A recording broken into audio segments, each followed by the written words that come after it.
Craving for chocolate cake? Today, gagamit tayo ng 3 sangkap lamang para gumawa ng paborito nating moist cake. It's super easy to make at sobrang tipid pa. Kung paano gawin, just keep on watching.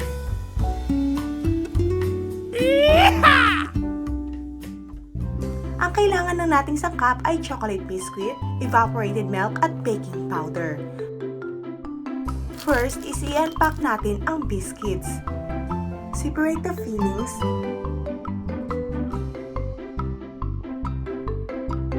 Then using my magic hands again to crush the biscuit. Ta-da! There it is. Now everything is set. Ihahalo na natin ang 1 tablespoon of baking powder sa bowl. Then, inimix lang natin ang dry ingredients. Then, add another 1 cup of evap. Gradual lang ang paglalagay para mahalong mabuti.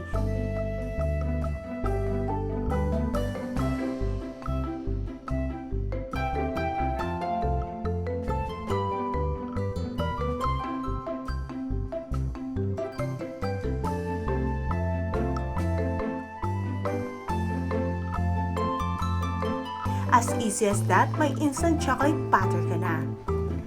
Then, iluluto na natin sa ating pan. First is, i-grease muna natin ng cooking oil ang ating pan.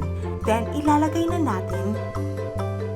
Spread it evenly para pantay. At itatap mo ito ng ilang beses to remove the bubbles. There you go, lulutuin na natin over low heat. Make sure lang na mahinang apoy para di ma-overcook. After 6 to 8 minutes, i-check na natin. Do some toothpick test. If it comes out clean, then it's good to go. Then i-transfer na natin.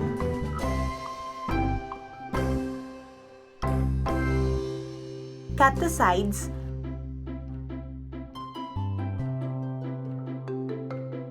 Then we will divide it to half. At isi-set aside muna natin. We prepare the fillings.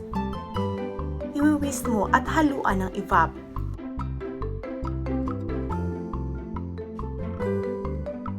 At ilalagay na natin sa isang cut. Then i-layer na natin at lagyan ng ating ganache. Then spread it all over. Madali lang tong gawin, just mix any chocolate powder with butter, flour, and evap. Ipopost ko po ang procedure nito on the description box below.